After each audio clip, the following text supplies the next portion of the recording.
Hi, this is Nancy Buswell, and you are listening to the Listen and Repeat podcast, episode 79, The Gift of the Magi, part 2. So we will continue with this famous short story by O. Henry. Last week, well, not exactly last week, it was about 2 or 3 weeks ago, I made part 1, and so we're continuing with this, and there'll be 3, 4, 5, I'm not sure how many parts, but we're going to go through all of the famous short story, The Gift of the Magi. So listen and repeat. Copy how my voice goes up and down. Copy my pronunciation. This will help you sound more like a native English speaker, that is, American English. So listen and repeat. Della finished her cry and attended to her cheeks with the powder rag. Now, I don't know what that is because this was written about 100 years ago. We just have to guess. She stood by the window and looked out dully at a gray cat walking a gray fence in a gray backyard.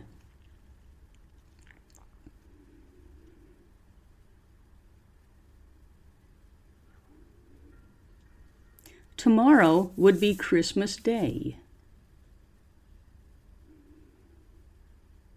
As she had only $1.87 with which to buy Jim a present.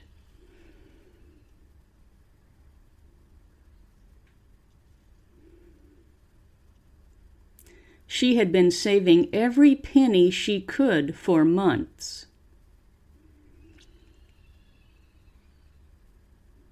With this result, $20 a week doesn't go far. Expenses had been greater than she had calculated.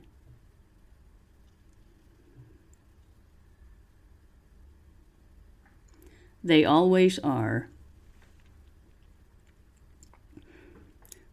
Only $1.87 to buy a present for Jim.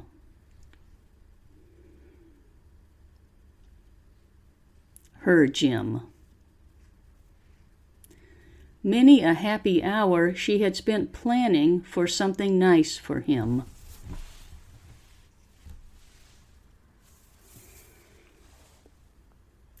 Something fine and rare and sterling.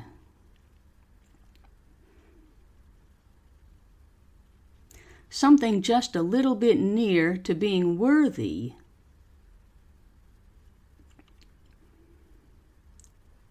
Of the honor of being owned by Jim.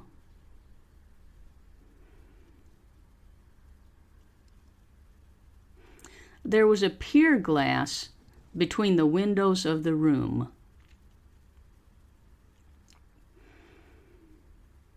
Perhaps you have seen a pier glass in an $8 flat. And no, I don't know what that is. Looks like a kind of a very cheap mirror, maybe. A very thin and very agile person may,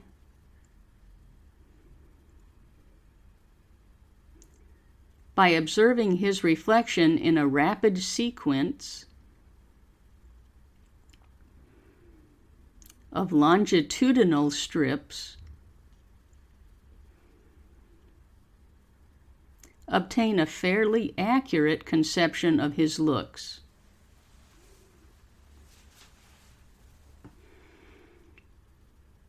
Della, being slender, had mastered the art. Suddenly she whirled from the window and stood before the glass.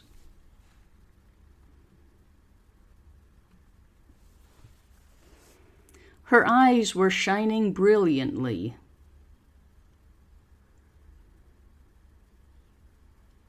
But her face had lost its color within 20 seconds.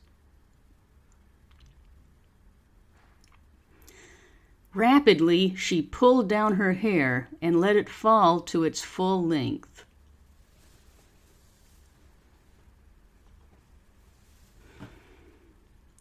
Now, there were 2 possessions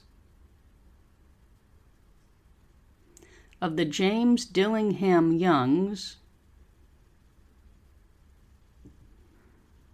in which they both took a mighty pride. One was Jim's gold watch that had been his father's and his grandfather's. The other was Della's hair. Had the Queen of Sheba lived in the flat across the air shaft,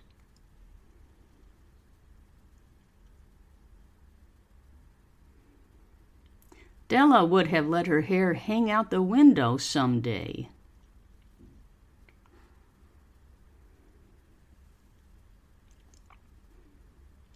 To dry, just to depreciate Her Majesty's jewels and gifts.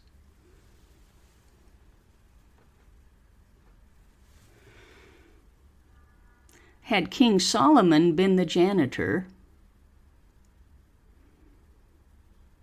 with all his treasures piled up in the basement, Jim would have pulled out his watch every time he passed, just to see him pluck at his beard from envy.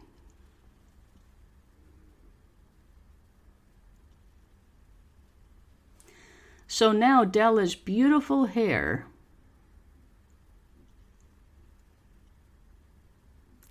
fell about her, rippling and shining, like a cascade of brown waters. It reached below her knee. Wow, below her knee. That is long hair. Man, oh man. And made itself almost a garment for her. And then she did it up again nervously and quickly. Once she faltered for a minute and stood still while a tear or two splashed on the worn red carpet.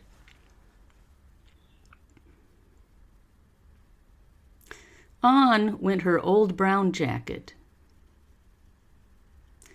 On went her old brown hat. With a whirl of skirts, and with the brilliant sparkles still in her eyes, she fluttered out the door and down the stairs to the street.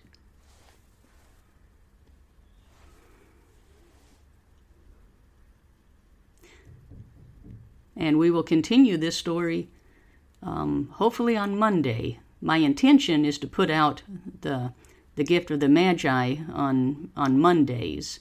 I'm late, but hopefully the next one will be on Monday. So thank you for listening, and I hope you found this useful. Have a good day.